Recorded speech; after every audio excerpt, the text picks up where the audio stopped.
All right, well, welcome to Set for Sentencing Bonus Jam. We will call this the Sedition Edition. The 1-6 hearings are underway, and it looks like, allegedly, that treason is the reason for the season. We don't know how high up this whole thing's going to go, but we do know there are two current cases indicted and working their way through the system for, among other things, the crime of seditious conspiracy. A group of lovely gentlemen from the Proud Boys and the Oath Keepers, including Arizona's own Elmer Stewart Rhodes. They've all been indicted for this thing, among other counts, seditious conspiracy. Now, they're all presumed innocent.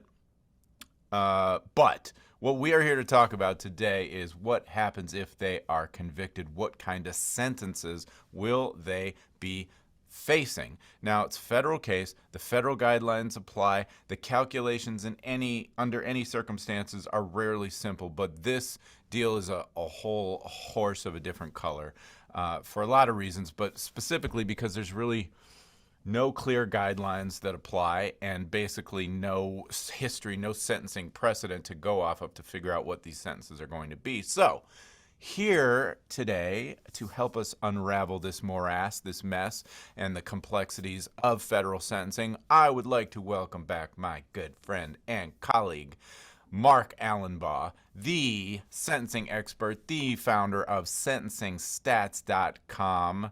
He's going to untangle this mess. Are you ready? Mark Allenbaugh, welcome back to Set for Sentencing Bonus Jam. How you doing, man? I'm doing well. Thanks, Doug. Appreciate Wow, it. I can think of no better way to spend a Sunday afternoon than in the office talking about federal sentencing. But listen, this is happening. We got these hearings going on, and it's got to be front and center on everyone's mind. Like, what is this crime, and what are the sentences if they get convicted? So, where do we start? What happened? Well, where we start with any federal case is with the indictment.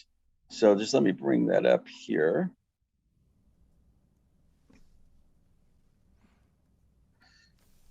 So I have here this was the third superseding indictment charging Enrique Terrio. He's the head of the Proud Boys and a bunch of his colleagues. With it, we can see here, count one is the seditious conspiracy count. Then you have a variety of obstruction and assault counts in there. The big ticket item here, though, is that seditious conspiracy. And as you and I know, just about all federal statutes, criminal offenses, are covered by the guidelines. But every now and then, there's a few out there that are not covered by the guidelines. And interestingly enough, seditious conspiracy doesn't have its own specific guideline. So right there is a unicorn. And so I did some research. I said, okay, seditious conspiracy doesn't have its own guideline. Well, what do you do if an offense doesn't have a guideline? And what the guidelines say in a situation like that is look for something analogous. Look through the guidelines book, all 4 or 5 dozen guidelines, and see what is most similar to seditious conspiracy. There's not a lot of direction on that either. But it turns out back in 1999, the Second Circuit in United States versus Rockman addressed this issue. It's one of the only courts to date to actually have addressed this issue. With seditious conspiracy, what they said was the most analogous guideline is a guideline called 2M 1.1. Let me see if I can get to that here. By the way, Rockman, was that the blind shake? Yes, that was the blind first World Trade Center bombing case. So we have to go all the way back to the Clinton era to find some case that's analogous. Yes, that's correct. Okay. I had to go all the way back there. And by the way, there has since 2006, since United States versus Booker, there has been exactly one seditious conspiracy case brought federally that resulted in a conviction out of the 1.3 million convictions since Booker. There have been other seditious conspiracy cases that have been brought. There was a famous one back in 2010 that was brought in Michigan, but that resulted in acquittals for all the defendants, at least on that charge. So it's rarely brought. The Second Circuit said, well, it's most analogous to treason. And here in front of us, here's the treason guideline. and it's a doozy. It calls for a base offense level of 43, which is the highest under the guidelines. And a base offense level 43 requires a sentence of life. But as we know from seditious conspiracy, the statutory maximum is only 20 years. As a matter of fact, if we look back here, I have this little table showing all the statutes here, assuming that he's convicted of all of them. He's only looking at, or any of these gentlemen, if they're convicted of all these counts of conviction, they're looking at a total of 107 years. So none of these carry a life sentence. So what's really odd about the guidelines is, what do you do if the guidelines here call for life, but none of the statutes of conviction call for life? This is a weird little quirk about the guidelines. Well, what the guidelines say you do is you take all those statutes of conviction, the statutory maximums, you add them up, and whatever that total is, whatever it is, that's your guideline sentence. So under 2M1.1, if he's convicted of all 9 of those counts, he's looking at 107 years, a guideline sentence of 107 years. Or to put it a little bit differently, the advisory sentencing range will be 107 years. So even if he were to receive a significant downward variance, he's still looking at probably the rest of his life in prison. But there's a catch to all of this, and this may be good for him. 2M1.1, as you can see here, has this little escape clause, if you will, this A2 here. 43 or A1 only applies if the conduct is tantamount to waging war against the United States. But if it isn't, if the conduct isn't tantamount to waging war against the United States, then you go to A2, which asks you again to look at another analogous guideline. So unfortunately, the judge is going to be sitting here just going through the guidelines don't offer a lot of guidance here in respect to this type of offense. It's a bit of a unicorn. But if the court doesn't consider that the offense conduct is tantamount to waging war against the United States, then what would be the most analogous offense type? Well, again, if we look back at what he's charged with, most likely, in my opinion, I think what the court will find is that the 18 U.S.C. 1512 offenses would be the most analogous, and those have to do with obstruction of an official proceeding, the official proceeding being the counting of the electoral votes. So if he was to be sentenced under that, or if the court was to consider that, then a whole new sentencing guideline comes into play.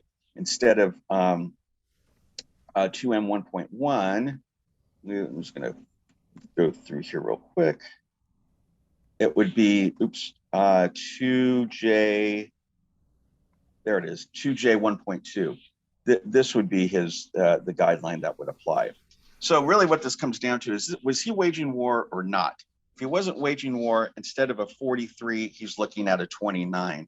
I won't bore everybody reading through everything that's highlighted here, but suffice it to say that he would be looking at a lot lower of a guideline range than he would if the court considers this waging war. Now, unfortunately, like I said, there's not a lot of case law on this. So what constitutes waging war? Well, we had that one case back in 1999 or 1998. I think it was 1999 by the time it got to the Second Circuit, that had to do with the bombing, the first bombing of the World Trade Center, which resulted in 6 deaths. Here, though, we do have deaths involved, a lot of property destruction. So arguably, it's quite similar, if not the same. So just what's offhand, if it was a level 29, what's the guideline range for that? Yeah, the guideline range for that, if assuming no criminal history, because by the way, we're back to this dumb chart, which is hard to see here, but yes, I so think let's see, 29, I 87. think he does have, I think he does have criminal history. Okay. So we're probably talking about 8 to 10 years, just ballpark there. But here's the thing. Okay. So so for somebody who doesn't practice federal law or know the guidelines, their head's already exploded right here. But basically, there's two different tracks. One is what does the statute say? One, two is what do the guidelines say? But the issue you're saying is whether or not this is going to be deemed basically treason or obstruction of justice Correct. under the guidelines. And what's interesting, what people don't understand is, let's say these guys go to trial. They're not going to trial on a charge of treason. But Right. if they're convicted of seditious conspiracy, you are saying that it's possible they could be sentenced for the crime of treason. Correct.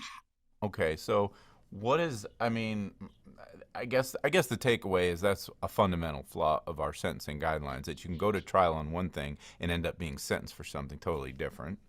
On a related matter, you could go to trial and be acquitted of something and still be sentenced for that too. That's exactly right, because there's case law that says you can still be sentenced for acquitted conduct, which is correct. Another head exploding moment here. That's a big problem. So, but I'm looking at the count for seditious conspiracy and how is that defined under federal law, and it's 18 U.S.C. United States Code Section 2384, and I'm just reading the plain language of the statute and wondering in my own brain how any of this conduct, if they're convicted of seditious conspiracy, would not be considered to be waging war against the government, because it says if two or more persons in any state or territory, blah, blah, blah, conspire to overthrow, put down, or destroy by force the government of the United States, or to levy war against them. So basically, let's break down. Conspire to overthrow by force, that's waging war against the government in my mind. Levy war against them, well, duh. Oppose by force the authority thereof. Every element of these has an element of force. Or by force to prevent, hinder, or delay the execution of any law of the United States, or by force to seize, take, or possess any property of the United States. They should be fined on the same. So if it doesn't specifically say, overthrowing the government or levying war against the government, it still says you're doing all this obstruction by means of force. Now, the typical obstruction case that we get might be lying to a law enforcement officer, or shredding a document, that's used. These are very passive. These are nonviolent obstruction offenses, but every single one of these in that statute is obstructing the government by use of force. So how could they ever be found under any guideline other than, how could that ever not be waging war against the government, I guess is what I'm asking you. Thank God I'm not a judge. I wouldn't.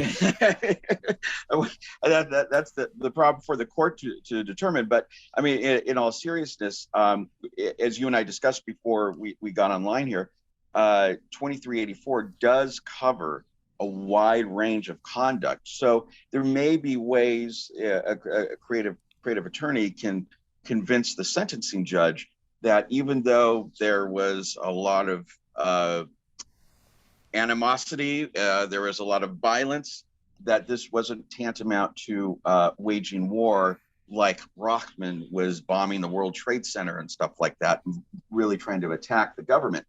But as I say that, it sounds absurd, because that's exactly what they were doing there at the Capitol, and they're running around and asking the Trade for, Center wasn't even a government building. It wasn't even a government building, and they were not trying to assassinate the vice president or take out members of Congress. So, and the ultimate aim of this obstruction by force was to essentially overthrow the government.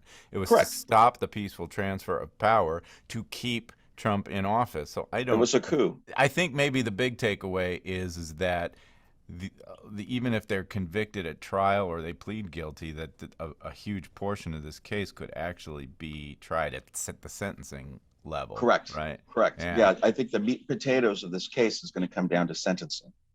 Because here, and I'll show you statistically why. So what we're looking at here is because there was only one case out of 1.3 million since 2006. Obviously, there's no statistics on. You can't do a statistical analysis on seditious conspiracy sentencings. So what I did instead is I just looked at all cases that had a total offense level of 43, the maximum, that were also in criminal history 1, and that they had a statutory maximum penalty of at least 20 years. And there was no government motion for like cooperation or anything like that. And there have been about 1,800 cases in the last 11 years. And what we could see here, this is just a fancy box and whiskers chart or a box plot. And it shows this line here in the middle shows what the median sentence is, 360 months or 30 years. And then the average, which was just a little bit more, 363.2 months. And what the box usually represents is where half of all the sentences fall within a particular distribution. Here, because everything is capped off at 470, and I'll explain 470, the significance of that here in a minute. What that means is that 75% of the cases, or 75% of those 1,800 cases, had a sentence of at least 265 and a half months or greater. So the point being is most likely he's going to be sentenced or the defendants will be sentenced somewhere in here should they be convicted, at least on should they be convicted of all the charges. The 470, by the way, that's just an arbitrary number that the commission came up with years ago to represent a life sentence. 470 months for whatever reason. There's no explanation in the official record about why 470 months versus 480 months or whatever, but that's what the commission has denominated as a life sentence, and they use that so you can do a statistical analysis. Obviously, if the word life is just there in all the data, you can't average that up or add it up or anything like that. So that's why everything is stuck there at a 470. Because again, what an offense level 43 asks for is a life sentence, but you got to give a number to that in order to do a statistical analysis.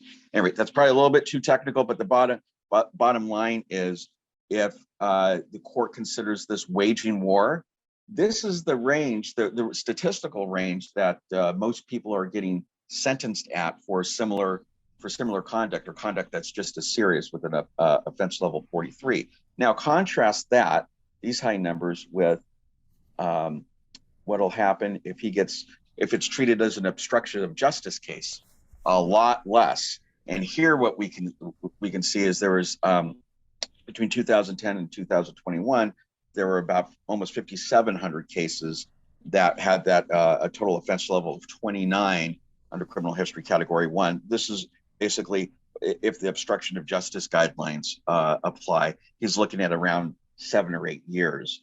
That would be a much more typical sentence than 30 years. So that could be, quite significant. Although even that 30 years, by the way, what's important to keep in mind is what the guidelines technically would call for if he's convicted of all those offenses would be 107 years. That's what the guidelines would call for. Again, if the court treats it like waging war, then the guidelines would suggest to the court 107 years. But if the court thinks that this was not waging war, this was just really bad obstruction, then he was looking at 7 or 8 years. So we're talking about the difference of a century, perhaps, based upon one fact finding by a judge. And he or she, whoever the judge ultimately is going to have a lot to go on because there are no guidelines and there's no data.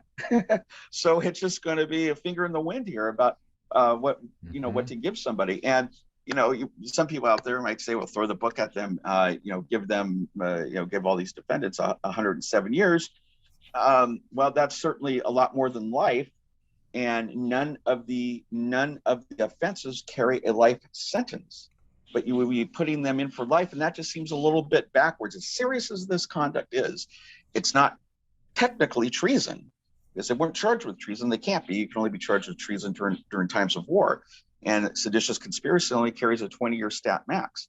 So these are all these weird things about the guidelines, these little quirks that fall through usually in these, or that are exhibited and illustrated quite well in these high-profile cases. Like here we have this case, it's a 20-year statutory maximum and some other serious offense conduct too, but 107 years, that's probably excessive. My mind is on fire with every which way this could go, starting with, will they go to trial?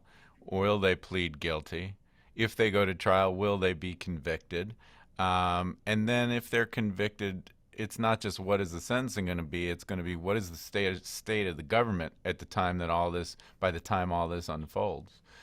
Because my guess is they will go to trial. This is a run out the clock situation in hopes that there's a shift of power and they get some pardons. That's Yeah. that's Yeah, a all lot bets of are off then. That that's a could lot of happen. speculation, I know. And then the biggest question in my mind is, if I'm the lawyer in this case, and these clients are convicted, again, presumed innocent, but assuming they're before sentencing, I think about one of my favorite movies, Murder in the First. I don't know if you saw that. It was based on a true story about the guy in Alcatraz who murdered the guy who put him into solitary confinement. But the defense was there was a co-conspirator in the trial, and that was the warden of Alcatraz and the whole administration who basically tortured this guy and put him in solitary until he went crazy.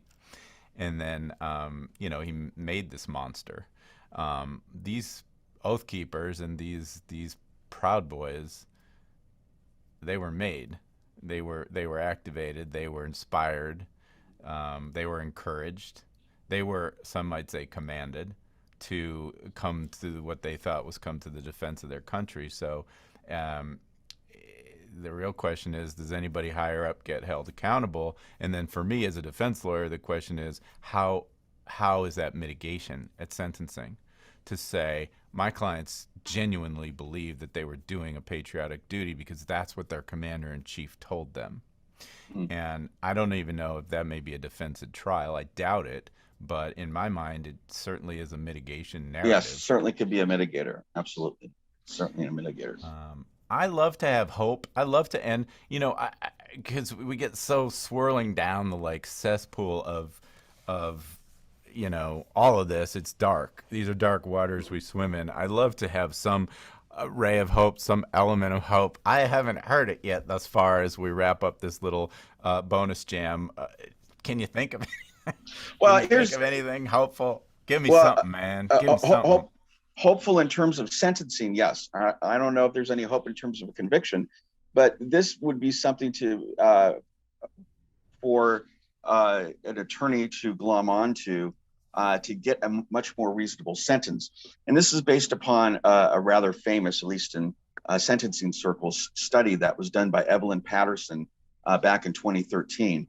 And what she found looking at inmates in New York going back several years is that an inmate can't actually an inmate in their mid 30s, kind of like our defendants here, can expect to lose 1 year of life expectancy for every year served.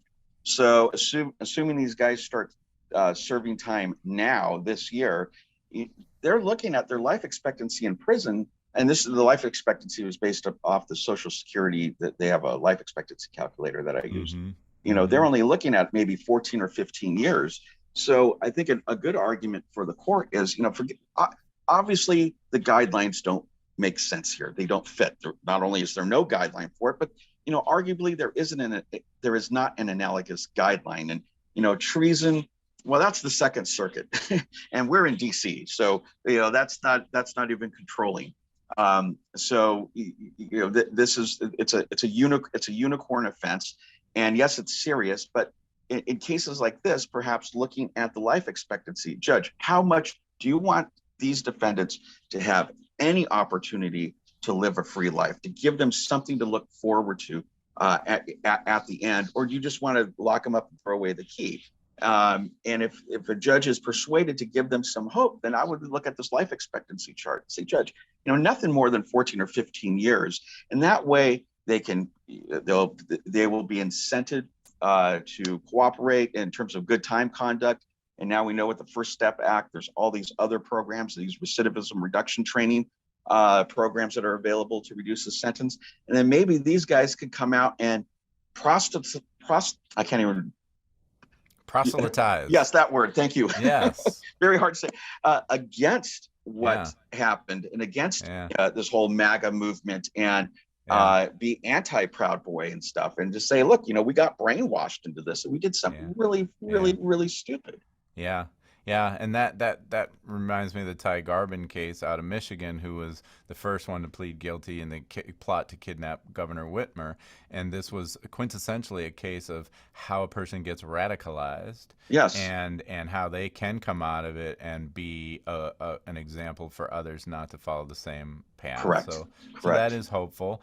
Yeah. You also mentioned the C word just a second ago, which is cooperation, which you never know. That may be another out for them to reduce their sentence if they've got Sure. information for the government. But just as far as the last takeaway, because we've obviously been talking about a very specific case example, but this life expectancy chart is huge. So if you're a lawyer or you're in trouble, this chart is so important, and I just want people to understand this applies to every case, because what we do a lot of times, judges don't necessarily want to give a life sentence, and the guidelines are high, and they will pull out these actuarial charts from Social Security or whatever and look at life expectancy and factor that into the decision. I've seen it happen, but what they don't know about is the Patterson study, which Right. says whatever chart you're looking at is not accurate, because prison is very, very difficult. And so it reduces your life expectancy. So if you are arguing life expectancy, and why not in any case, please make sure that you're citing to the Patterson study. And better yet, reach out to Mark Allenbaugh. He'll draft a pretty cool affidavit for you to attach to your sentencing memo. So, okay, well, again, great way to spend a Sunday. And what else? What else can I say? You want the last word? I want to give you the last word.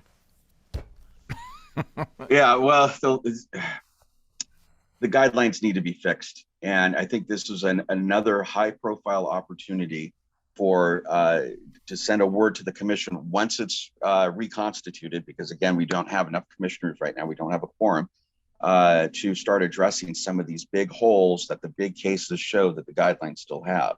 Mm-hmm.